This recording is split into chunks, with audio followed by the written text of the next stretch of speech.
یہ باقی ساری تفصیل میں بیان کر چکا ہوں. اس کا خط آیا عبید اللہ ابن زیاد کے پاس. تو اس وقت شیمر نے عبید اللہ ابن زیاد کو مزید بھڑکایا.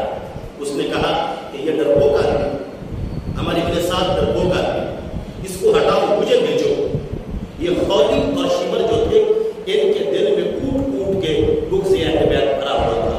تو عبید اللہ ابن زیاد نے کہا کہ 2 دن اور انتظار کر لیتے ہیں، اور اس کے بعد اگر اس نے میرے کہنے کے مطابق عمل نہ کیا تو پھر جو ہے میں آپ کو قیادت دے دوں گا.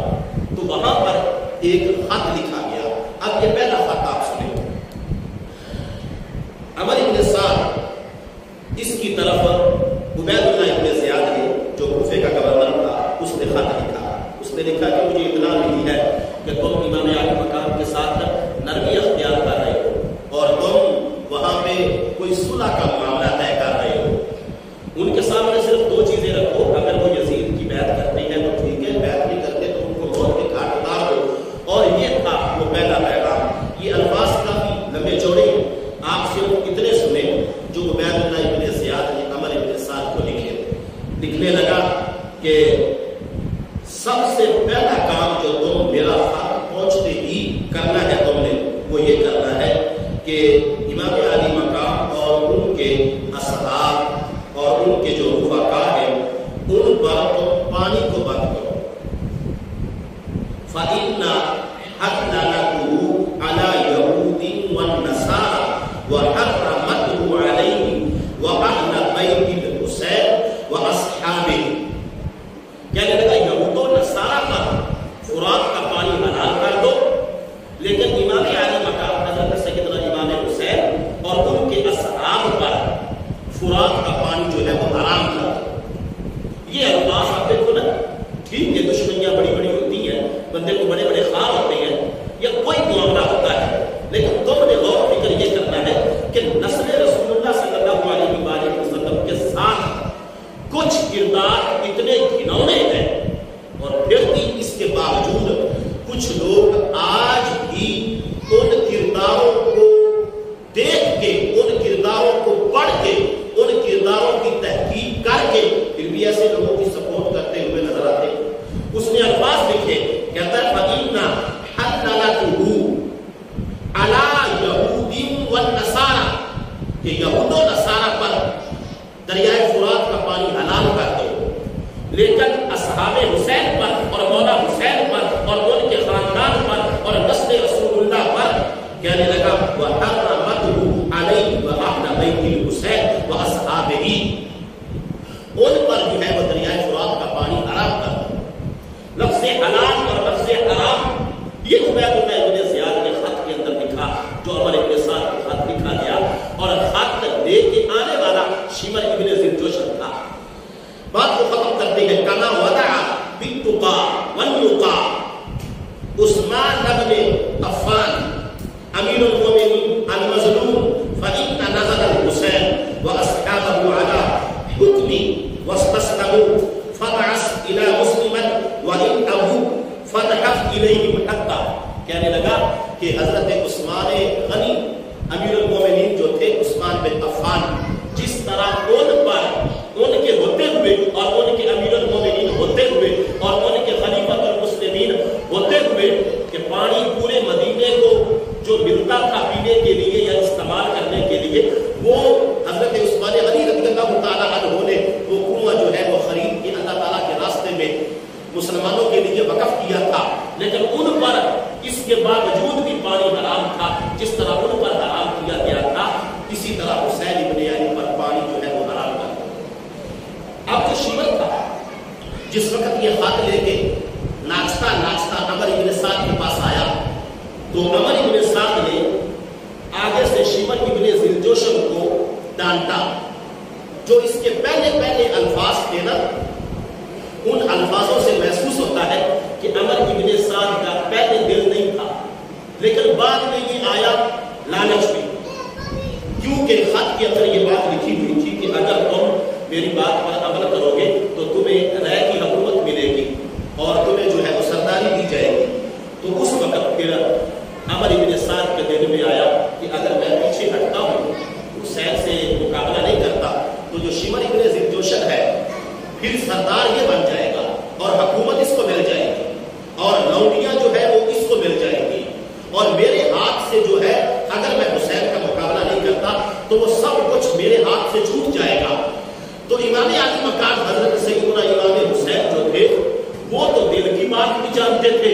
امام علی مقام نے جس وقت عمر ابن سعد کا حلیہ دیکھا تو انہوں نے اس کے دل کے اوپر جو کچھ اس کے دل میں آ رہا تھا شمر کا خط پڑھ کے جو شمر کے ذریعے عبید اللہ ابن زیاد کا خط آیا تھا تو اس کے دل میں تو ہوائیں اڑ رہی تھی.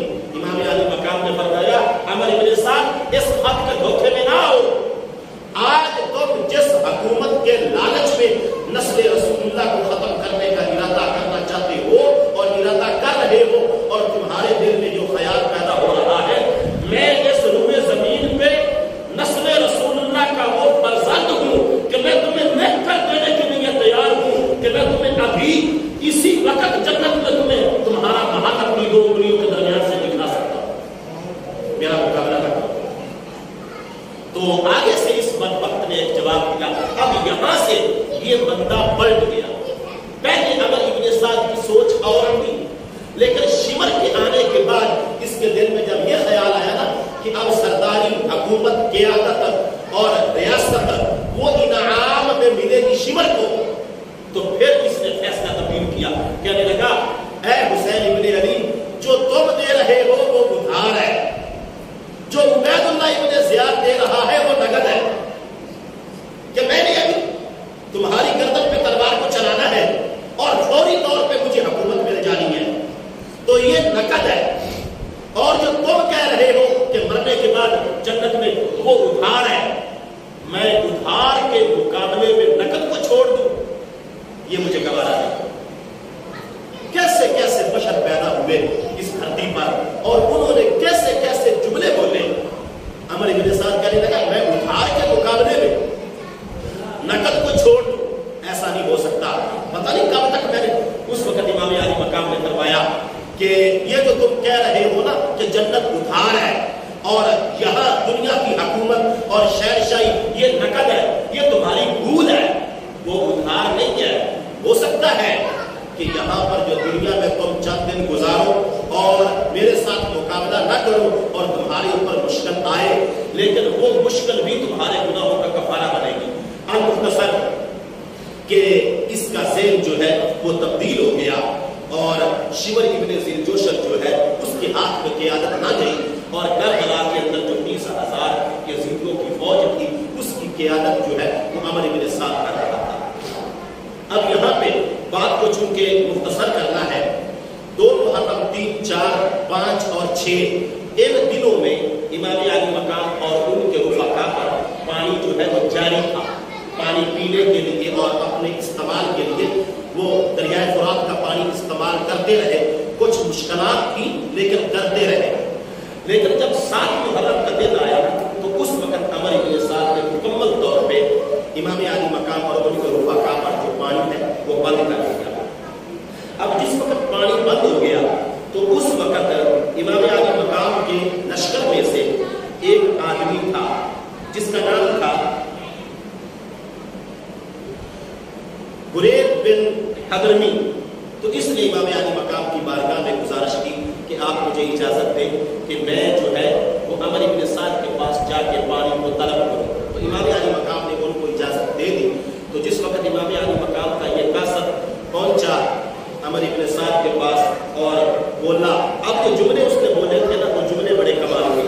کہنے لگا امنعہ من الماء فلا یذوق منہ قطرہ کہ اس روئے زمین پر یہ کیسا تم نظام لے کے آ گئے ہو کہ جو کچھ بھی زمین پر موجود ہے وہ جن کے صدقے میں موجود ہے ان کو تو ایک قطرہ بھی میسر نہیں ہے اور باقی پوری روئے زمین پر تم نے پانی کو حلال کیا ہوا ہے.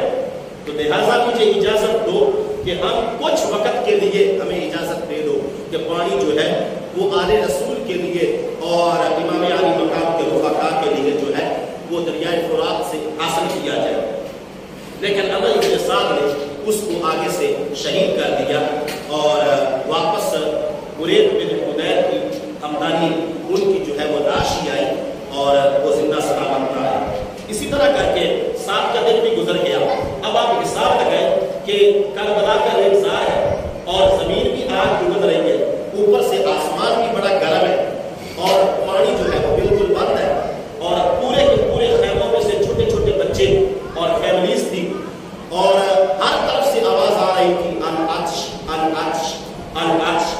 کہ آئے پیاس آئے پیاس آئے پیاس. ایسے ماحول میں کتنی زیادہ مشقت اور کتنا کڑا اور کتنا مشکل وقت تھا آل رسول پر. یہ بالخصوص 7, 8 اور 9 اور 10 محرم کے جو دن تھے. تو یہاں پہ امام عالی مقام نے جب یہ وقت گزر رہا تھا تو اس وقت امام عالی مقام کو مکمل اس بات کا یقین ہو گیا تھا کہ اب ہم میں سے یہ محرمات کے علاوہ اور کوئی نہیں بچے گا اور سارے کے سارے جو ہے وہ شہید ہو جائیں گے.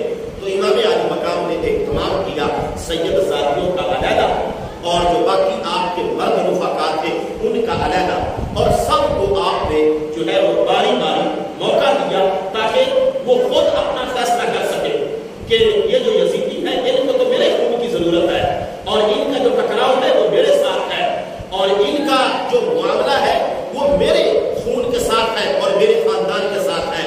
تو کل وہ قیامت تک کوئی بھی خاندان کا جو میرے ساتھ ہے جب وہ شہید ہو جائے اس کی بیوہ یا اس کی بہن یا اس کے گھر والے وہ میرا نام لے کے نہ کوستے رہے.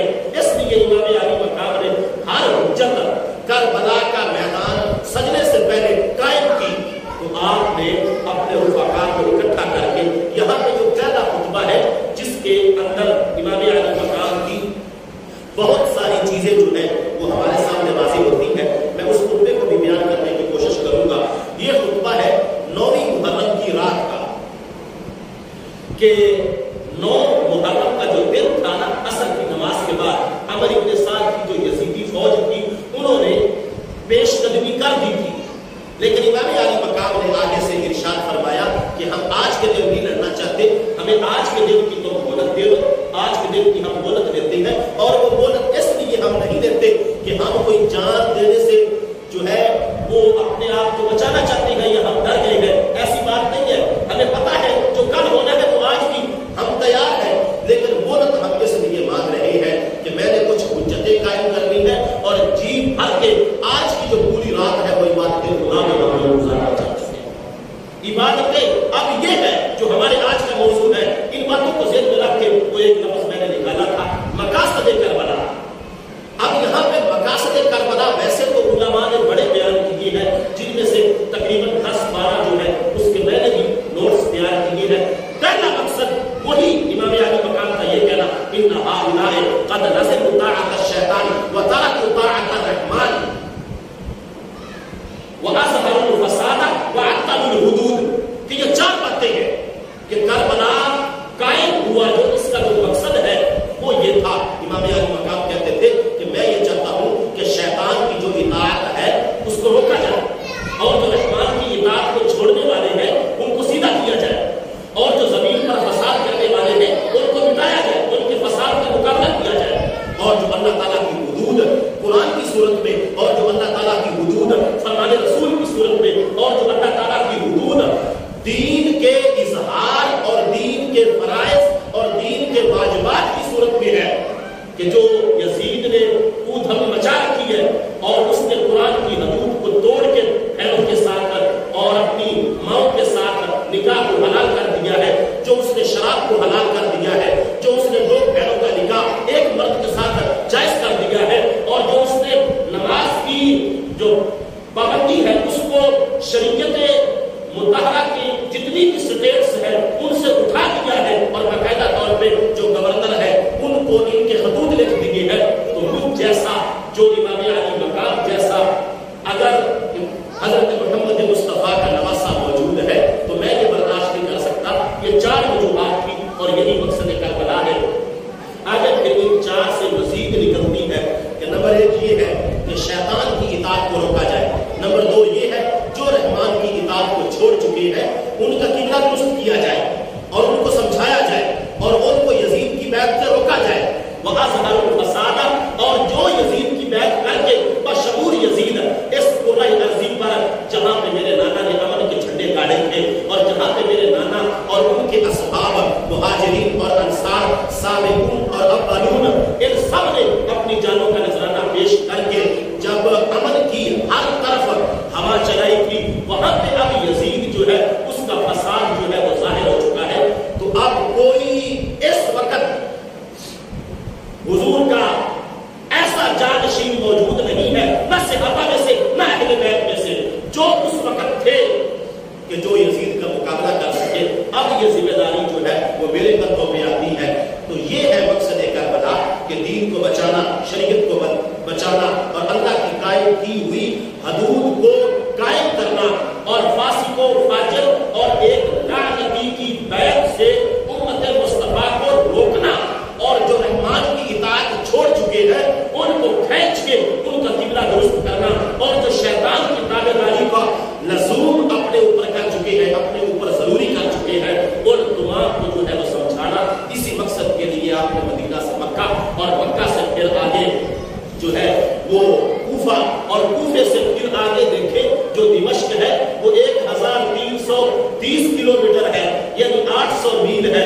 یہ سارا سفر جو ہے وہ امام علی مقام نے طے کیا صرف اس مقصد کے لیے کہ جس دین کی تبلیغ میرے نانا جی نے کی تھی، اس دین کی جو بقا ہے وہ اگر حسین اور حسین کی اولاد کے خون سے ہوتی ہے تو پھر دنیا والوں کو یہ بات ذہن میں رکھنی چاہیے کہ مجھ جیسا پھول بھی دین کی خدمت اور دین کی بقا کے لیے قربان اگر ہونے کا وقت آ جائے تو پھر حسین پیچھے نہیں ہٹ سکتا، لیکن محمد کے دین کے لیے ایسی قربانی بھی دینا جو ہے ایک صحیح فیصلہ ہے۔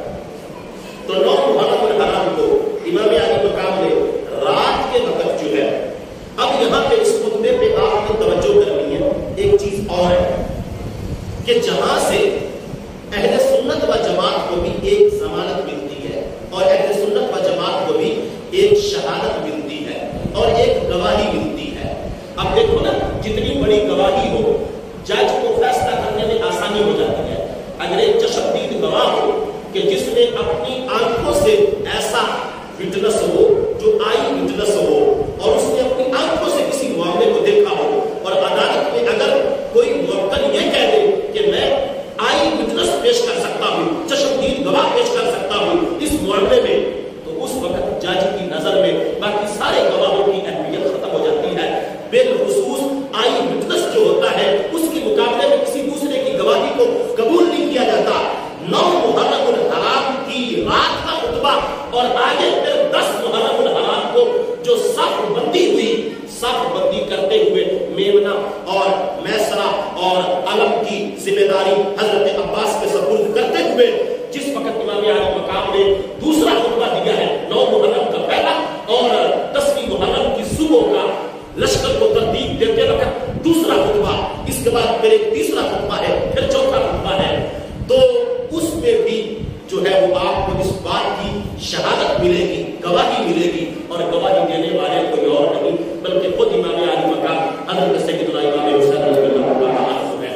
گواہی کیا ہے کہ فرقہ واریت پہ کون ہے، گواہی کیا ہے کہ حق پہ کون ہے۔ اب دیکھو نا، ہر طرف افراتفری، ہر طرف فرقہ واریت ہے، ہر طرف معاملہ جو ہے وہ دین کا بگڑا ہوا۔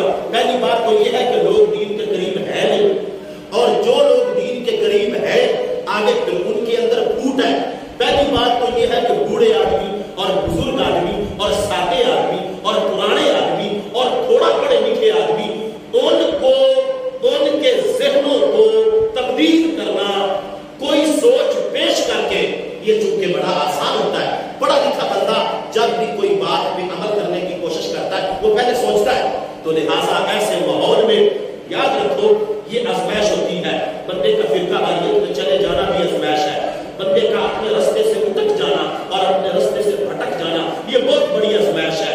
اب دیکھو نا، جب بندے کے سامنے، لیکن یہ آزمائش آنی ہے، ہر بندے پہ آنی کیوں ہے؟ کیونکہ آقا کریم اپنی زندگی میں فرما کے گئے کہ میری امت فرقوں میں بٹے گی، یہودیوں سے زیادہ، عیسائیوں سے زیادہ، نصارہ سے زیادہ، لیکن اس میں سے پھر آگے رب ذوالجلال کے پیارے حبیب نے نشانی بتا دی جو ابن ماجہ میں بھی ہے، جو سواد اعظم میں بھی ہے، جو سیاستہ میں بھی ہے، وہ کئی موضوعات بیان ہو چکی ہیں۔ لیکن آج کی یہ جو گواہی ہے امام علی مقام کا واقعہ کربلا بیان کرتے ہوئے اور ان کے جو خطبات ہیں ان کو بالخصوص بیان کرتے ہوئے، تو اس سے بڑی گواہی جب راوی مضبوط ہوتا ہے تو جو وہ روایت کرتا ہے اس کی ہوئی روایت بھی اتنی زیادہ مضبوط ہوتی ہے۔ اس لیے کبھی بھی بندے کو اس بات سے پریشان ہونا نہیں چاہیے، بندے کو موازنہ کرنا چاہیے، بندے کو تحقیق کرنی چاہیے اور بندے کو ڈگمگانا نہیں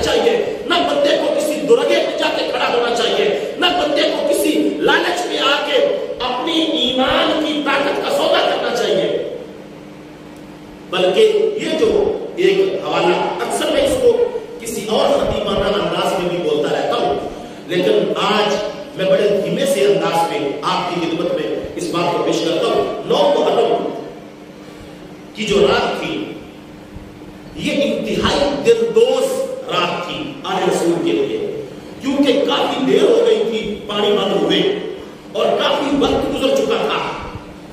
اب دیکھو نا، جس بندے کو 1 وقت کا کھانا نہ ملے، 2 وقت کا نہ ملے، 3 وقت کا نہ ملے، پھر 4 وقت کا، اس بندے سے پوچھا جا سکتا ہے کہ تم 4 وقت کا فاقہ کر چکے ہو، بتاؤ تمہارے پیٹ کی حالت کیا ہے.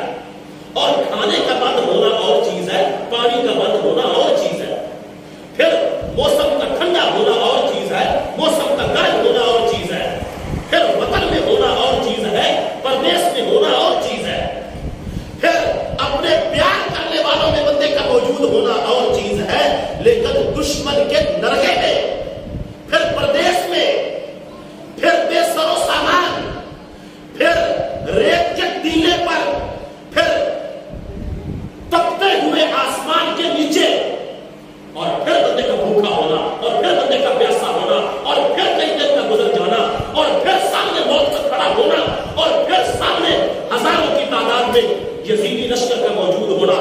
ایسے ماحول میں ڈٹ جانا اور ایسے ماحول میں ان ساری مشقتوں کے ہونے کے باوجود، ان ساری پریشانیوں اور ان ساری آفتوں اور ان ساری آزمائشوں کہ جب سامنے علی اصغر بھی موجود ہو، پتا ہو 6 مہینے کا ہے، ماں کی چھاتی کا دودھ پیتا ہے، پتا ہو اس کا تو کوئی قصور ہی نہیں، یہ تو اچھے طریقے سے پہچان بھی نہیں کر سکتا، پتا ہو جب پوری کی پوری نسل اور پورے کا پورا خاندان اور پورے کا پورا کنبہ، بھانجے، بھتیجے، چچا، بھائی، بیٹے کہ سب نے یک مشت چند لمحات کے اندر قربان ہو جانا ہے.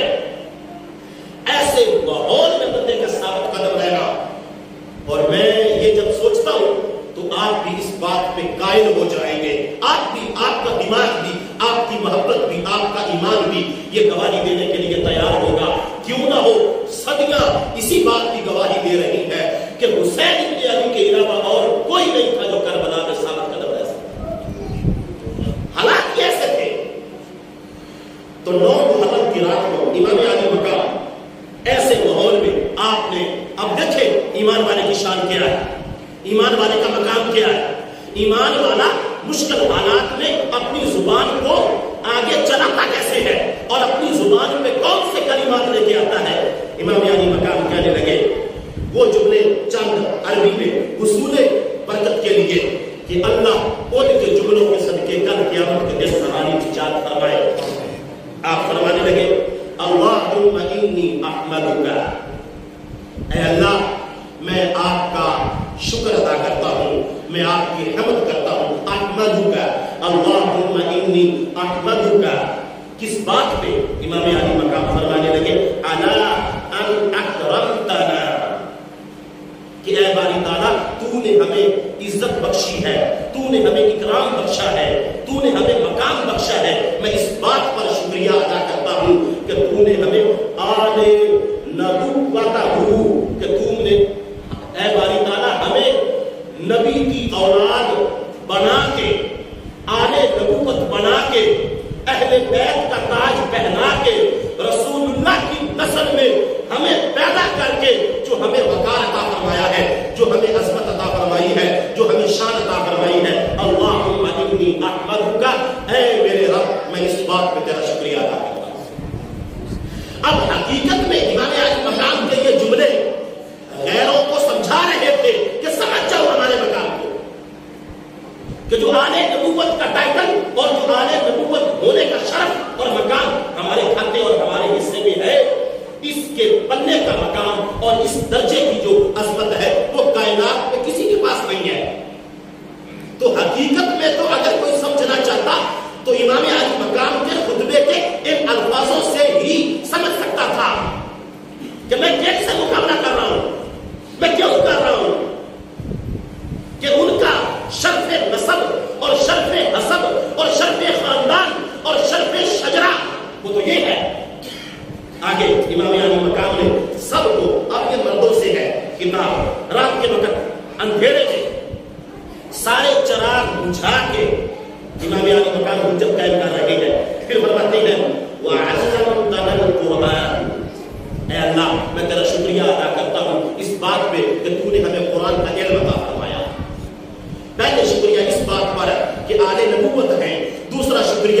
اللہ اس بات پر کہ ہمیں قرآن کا علم عطا فرمایا.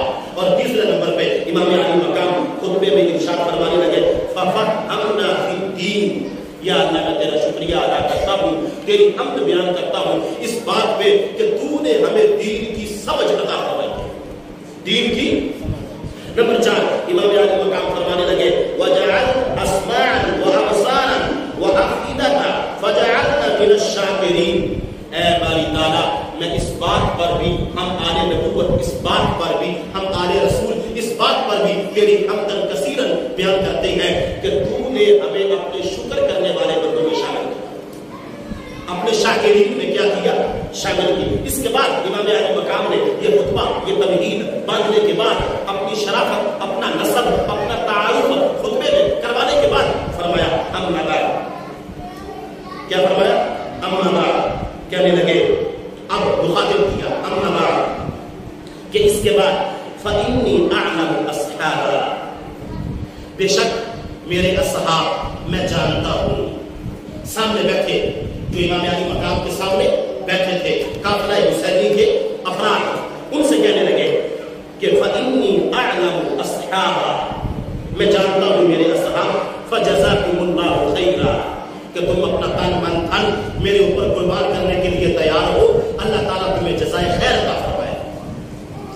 ان کی تحسین کر کے, ان کی تعریف کر کے, ان کے دلوں پر نظر رکھ کے اس کے بعد امام علی مقام فرمانے لگے کہ لَأَظُنُّ يَوْمًا لَنَا مِنْ هَؤُلَاءِ إِلَّا رَآنِي وَإِنِّي قَدْ أَذَنْتُ لَكُمْ انطلقوا جميعا في لِجْلٍ لَيْسَ عَلَيْكُمْ حَرَجٌ مِّنِّي. کہنے لگے کہ آج کی رات ہمارے پاس آخری رات ہے, مجھے یقین کامل ہے کہ کل کا دن جب طلوع ہوگا تو وہ ہم سب کے لیے موت کی نشانی ہوگا. میں تم میں سے کسی کو تانا نہیں دوں گا, میں تم میں سے کسی کے سامنے کوئی گزر پیش نہیں کروں گا. امام علی مقام نے فرمایا یہ مجھے یقین ہو چکا ہے کہ کل کو تم نے جس نے یہاں پہ موجود رہنا ہے اس نے شہید ضرور ہونا ہے, تو میں تم سے کسی قسم کا کوئی مطالبہ نہ دنیا میں کروں گا, میں نے قیامت کے دن اپنے نانے کے سامنے جب تم میزان میں اپنے حساب و کتاب میں مصروف ہوں گے میں تمہارا دامن ہی پکڑوں گا. اب امام علی مقام کہہ چکے تھے کہ تم چلے جاؤ. فرمانے لگے لَأَظُنُّ يَوْمًا لَنَا, کل کا دن جو آنے والا ہے مجھے یقین ہے کیا مِنْ هَؤُلَاءِ إِلَّا رَآنِي, میں دیکھ رہا ہوں وَإِنِّي قَدْ أَذَنْتُ لَكُمْ انطلقوا جميعا في لِجْلٍ لَيْسَ عَلَيْكُمْ, ہم میں سے کوئی بھی نہیں ہوگا, لہذا حرج منی, مجھے کوئی حرج نہیں, مجھے کوئی اعتراض نہیں, میرا کوئی شکوہ نہیں, میرا کوئی مطالبہ نہیں, میں تم کو تنگ نہیں کروں گا, میں تمہیں تانا نہیں دوں گا کہ تم تو کربلا میں مجھے اکیلا چھوڑ کے چلے گئے تھے, جب آئے تھے تو پھر چلے کیوں گئے تھے. میں کوئی مطالبہ, میں اجازت, میں خوش دلی سے اجازت دے رہا ہوں. آپ دیکھو نا, ایک بندے کا مشکل کے وقت تو بندہ یہ چاہتا ہے کہ میرے پاس اور بندے آئے. مشکل کے وقت بندہ بھلا کیا چاہتا ہے, میرے مددگار زیادہ ہو جائے. مشکل کے وقت بندے کی سوچ ہوتی ہے میرے ساتھ تعاون کرنے والے, میری سپورٹ کرنے والے, ان کی تعداد میں اضافہ ہو. یہ کیسا امام ہے, بہت سامنے کھڑی ہے, یہ کیسا امام ہے کہ گرم ریت میں بیٹھا ہے, یہ کیسا امام ہے کہ پردیس میں بیٹھا ہے, یہ کیسا حسین ابن علی کا کلیجہ ہے کہ محمد الرسول اللہ کی بیٹی کا بیٹا ہے اور دشمنوں کے درگے میں ہے اور آخری رات ہے, پھر بھی اپنے حسینی قافلے کے افراد کو کہتا ہے چلے جاؤ, اپنے بچوں کے پاس چلے جاؤ, اے بھائیوں اپنی بہنوں کے پاس چلے جاؤ,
ثم لا يأخذ، صرف یہ نہیں فرمایا کہ تم میں سے جو چلا گیا مجھے اس پر کوئی، بلکہ کہا اگر کوئی کسی کا ہاتھ پکڑ کے کھینچ کے لے گیا میں پھر بھی کچھ نہیں کہوں گا کہ تم کیوں لے کے گئے تھے، وہ تو بیٹھا تھا، وہ تو نہیں جانا چاہتا تھا، اور تم کیوں ہاتھ پکڑ کے کھینچ کے لے گئے؟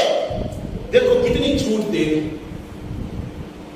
کتنی کھلی چھٹی دے دی امام علی مقام نے.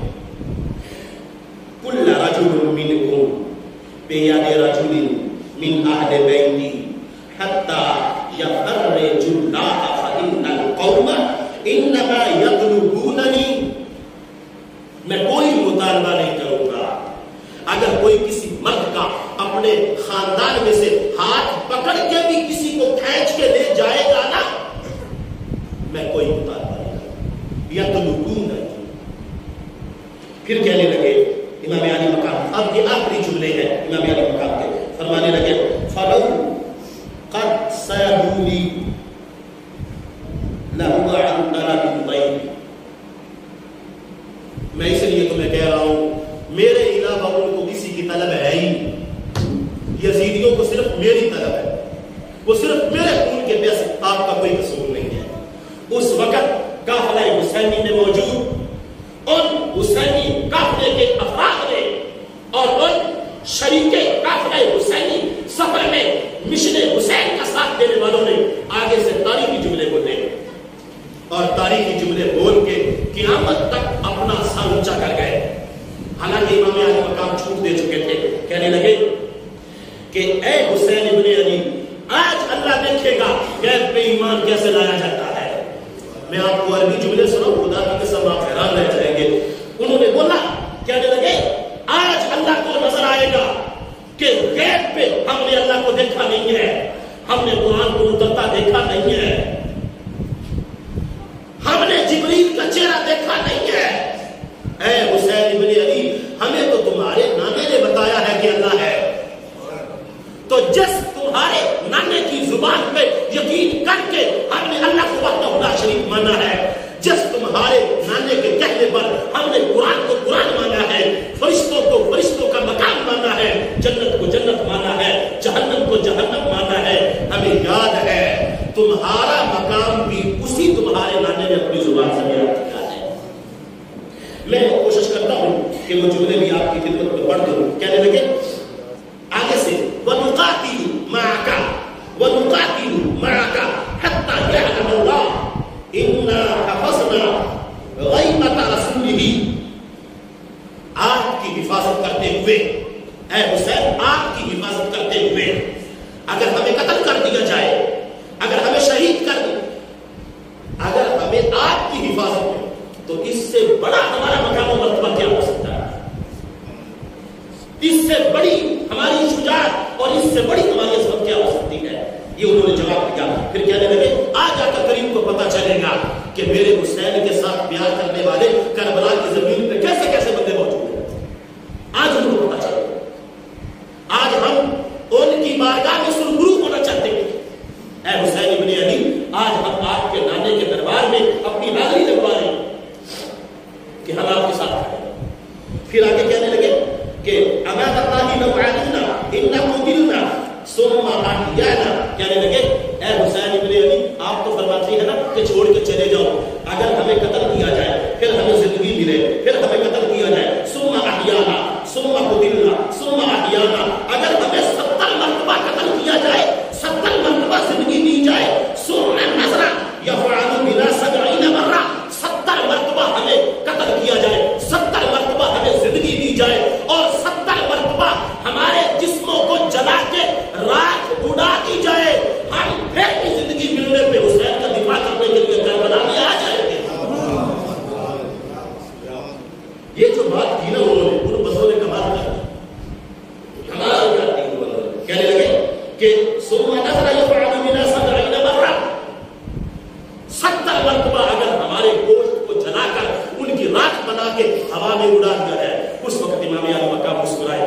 اب یہاں پہ جب وفا کرنے والے ایسے ہوں، جب پیار کرنے والے ایسے ہوں، اور پیار بھی کسی عام بندے سے نہ کیا جائے، پیار بھی حسین ابن علی سے کیا جائے، پیار بھی اس بندے سے کیا جائے کہ جن کو رب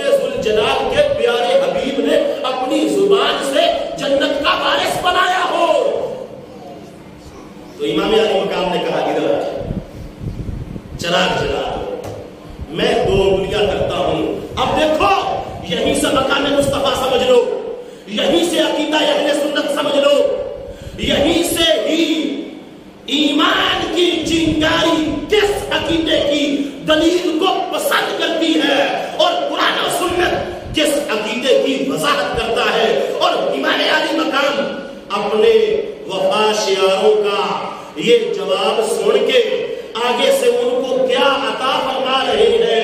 امام علی مقام کے جو اگلے جملے آپ کی خدمت میں پیش کرنے کی سعادت حاصل کرنے لگا ہوں اور عقیدہ اہل سنت کی ترجمانی پیش کرنے لگا ہوں, آپ گواہ رہیں گے. خدا کی قسم آپ کہنے پہ یہ تیار ہو جائیں گے اور آپ کا دل مانے گا کہ اگر حسین کربلا میں بیٹھ کے جنت دے سکتا ہے تو حسین کا نانا مدینے میں بیٹھ کے جنت کیوں نہیں دے سکتا. سنیں آپ امام علی مقام نے فرمایا ادھر آ جاؤ, انکم تقتلون غدا, کیا تم کل سارے میری وجہ سے شہید ہونا چاہتے ہو. انکم بے شک تم تقتلون غدا, کیا تم کل سارے شہید ہونا چاہتے ہو. تو انہوں نے کہا نعم, جی ہاں. امام علی مقام نے فرمایا الحمدللہ الذی شرفنا بالقتل معک. اے حسین ابن علی, ہمارا اس سے بڑا شرف نہیں, ہم اللہ کا شکر ادا کریں گے. اگر آپ کے اوپر جان دینے کا ہمیں موقع ملا ہم شکر ادا کریں الحمدللہ. تو جس وقت امام علی مقام نے یہ دیکھا کہ یہ تو اللہ کا شکریہ ادا کرتے تو خوش ہے, تو اس وقت امام علی مقام نے فرمایا کہ آپ ادھر آ جائیں. ان سب کو امام علی مقام نے فرمایا ارفع, اوپر دیکھو. تو ایک بوڑھا صحابی تھا, حضور کا غلام تھا, حبیب بن مظاہر. حبیب بن, وہ کہنے لگے جی میری گردن میں ایک پرابلم ہے کہ میں اوپر دیکھ نہیں سکتا. تو امام علی مقام نے فرمایا آج وہ پرابلم بھی تمہاری ختم ہو جائے گی, تھوڑا سا گردن کو اٹھاؤ, سب سے اونچی گردن تمہاری ہو. اب عمر میں وہ امام علی مقام سے بڑا تھا, کمر جھکی ہوئی تھی, اور میں خدا کی قسم آپ کو آگے جا کر اس بوڑھے بندے نے حبیب ابن مظاہر نے 65 یزیدیوں کو کہتے تھے بس میں چلا بیٹھ بندوں. حبیب ابن مظاہر نے 65 بندوں کو, اور امام علی مقام فرماتی ہے کہ میری عمر سے دگنا ہے یہ. تو ارفع, اوپر دیکھو.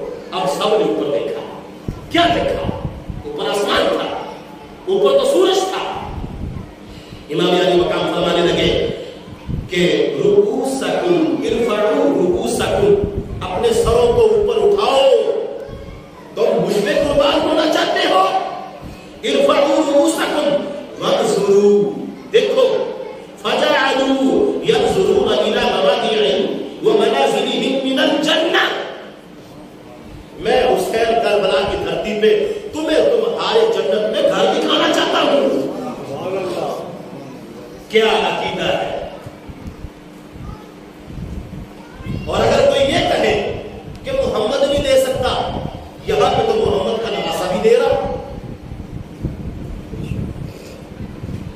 اگر کربلا کی زمین پر وفا کرنے والوں کو صلہ حسین ابن علی دو انگلیوں کے درمیان ان کے سر کو آسمان کی طرف اٹھوا کے جنت میں ان کے گھر دکھا سکتا ہے, خدا کی قسم پھر مان جاؤ کہ جس نبی کا کلمہ پڑا ہے وہ نبی چاہے تو مسجد نبوی کے منبر پہ بیٹھ کے بھی تمہیں جنت کا راستہ دکھا سکتا ہے. ارفعوا رؤوسکم وانظروا فجعلوا ينظرون الى مواضعهم ومنازلهم من الجنہ وهو يقول هذا منزلك یا فلان یا فلان یا فلان یا فلان. یہ حبیب کا ہے, یہ عبداللہ کا ہے, یہ اکبر کا, یہ فلان کا, یہ فلان کا, یہ فلان کا. کہتے ہیں کہ امام علی مقام نے سب کے محل کہ ان کے محلوں کے دروازوں پر ان کے نام لکھے ہوئے تھے, اور ایک طرف جس کا محل تھا اس کی تصویر تھی اور دوسری طرف امام علی مقام کی تصویر تھی.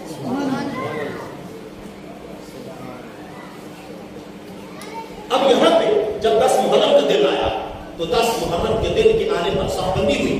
جب صف بندی ہوئی اب وہاں پہ جو خطبہ امام علی مقام نے دیا اس خطبے کی آخری لائن پیش کرنے کے بعد آج کی بات کو اسی پہ مکمل کر رہا ہوں اور پھر انشاءاللہ زندگی باقی ملاقات باقی کہ سپاہ حسینی اور جو لشکر اشقیاء تھا بدبخت ان کے درمیان جب ساری معاہدے ختم ہو گئے اور 10 محرم کا دن آ گیا تو صف بندی کے بعد امام علی مقام نے ایک مرتبہ پھر حجت قائم کیا کہ ہو سکتا ہے تو آج سمجھ آ جائے. اصل میں بات یہ تھی کہ عمر ابن سعد چاہتا تھا کہ میں پہلے جنگ کا آغاز نہ کروں کہ قیامت تک مجھے کوسا جائے گا اور قیامت تک میرے اوپر لعنت کی جائے گی کہ پہلے اس نے جنگ کی جو ہے وہ ابتدا کی تھی. امام علی مقام چاہتے تھے کہ جب ہر قسم کے ظلم کی ابتدا انہوں نے کی ہے تو جنگ کی ابتدا یہ کرے. اب دونوں طرف سے تاخیر ہو رہی تھی, دونوں طرف سے کیا ہو رہی تھی, ادھر سے بھی تاخیر ہو رہی تھی اور ادھر سے حتیٰ کہ دوپہر کا وقت آ گیا. یاد رکھے کہ 10 محرم کو جو کربلا کا مارکا ہے وہ جلدی سے شروع نہیں ہوا, 3 مرتبہ ادھر سے قاسم بھیجے گئے. امام علی مقام سے قاسم بھیجا گیا عمر ابن سعد کی طرف اور عمر ابن سعد کی طرف سے قاسم بھیجا گیا امام کی طرف کہ تم شروع کرو تم شروع کرو. امام علی مقام یہ کہتے تھے کہ نہیں میں شروع کروں گا, ظلم کی ابتدا تم نے خون کی ہولی کھیل ابتدا تم کرو. تو آخر میں پھر نا جو یہ تھا عمر ابن سعد اس نے پہلا تیر چلایا تھا. اچھا خیر اس وقت جب صف بندی ہو گئی تھی تو امام علی مقام حضرت سیدنا امام حسین رضی اللہ تعالیٰ عنہ آپ نے اپنے سر انور پر وہ امامہ شریف پر تھا جو کبھی حضرت محمد مصطفیٰ کے سر کے اوپر امامہ شریف ہوتا تھا, اپنے نانا کا امامہ پہنا اور پھر جو ہے وہ عربی جوبہ حجازی وہ پہنا, گھوڑے پر سوار ہوئے اور ہاتھ میں قرآن پاک لے کے پھر آپ حجت قائم کرنے کے لیے یزیدی لشکر کے سامنے گئے اور اس وقت آپ نے ارشاد فرمایا. وہ ساری باتیں ہوتی رہی کہ آپ نے اپنی ساری شان بیان کی اور مسلمانوں کی اور دین کی. آخر میں آپ نے ایک سوال کیا, یزیدی لشکر سے ایک سوال کیا. سوال یہ کیا کہ کیا تمہیں معلوم نہیں کہ میرے بارے میں اور میرے بھائی کے بارے میں تمہارے نبی نے کیا کہا تھا. تو آگے سے یزیدیوں نے انکار کیا تو امام علی مقام نے وہ حدیث مبارکہ جو آقا کریم صلی اللہ علیہ وآلہ وسلم کی زبان سے نکلی تھی اور روایت کرنے والے کی الکامل کی تاریخ کے اندر بھی ہے, الحیات کے اندر بھی ہے, البدایہ والنہایہ کے اندر بھی ہے, دیگر ساری کتابوں میں موجود ہے. آپ نے فرمایا کہ آقا کریم صلی اللہ علیہ وآلہ وسلم سے میں نے سنا کہ آقا کریم نے قال رسول اللہ صلی اللہ علیہ وسلم لی والی اخی, میرے بارے میں اور میرے بھائی کے بارے میں یہ الفاظ بولے کہ آزان سیدہ شباب اہل الجنہ وقرۃ اعین اہل السنہ, کہ تم دونوں جو ہے وہ جنتی جوانوں کے سردار ہو اور سنیوں کی آنکھوں کی ٹھنڈ ہو.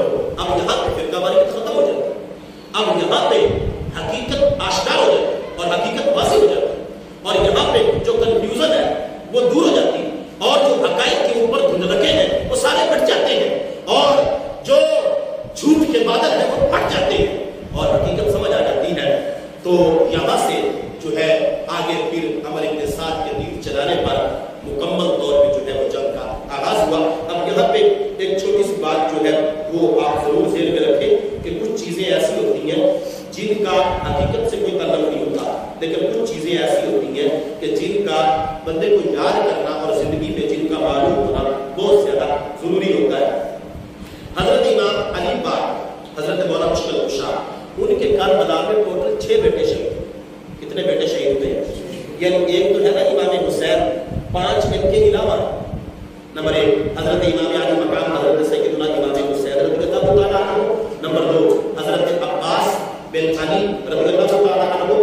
اور نمبر 3 حضرت ابو بکر بن علی رضی اللہ تعالیٰ عنہ. اور نمبر 4 حضرت عمر بن علی رضی اللہ تعالیٰ عنہ. اور حضرت عثمان بن علی رضی اللہ تعالیٰ عنہ. اور حضرت جعفر بن علی رضی اللہ تعالیٰ عنہ. یہ 6 بیٹے حضرت مولا علی کے شہید ہوئے. اب ان میں سے جو ایک تھے وہ تھے حضرت سیدہ فاطمہ الزہرا رضی اللہ تعالیٰ عنہا کے بدن مبارک سے, اور جو باقی 5 بیٹے تھے وہ آپ کی دوسری ازواج میں سے تھے. ٹھیک ہے نا, ٹوٹل جو آپ کی اولاد ہے وہ 18, آپ کے 18 بیٹے تھے. کتنے بیٹے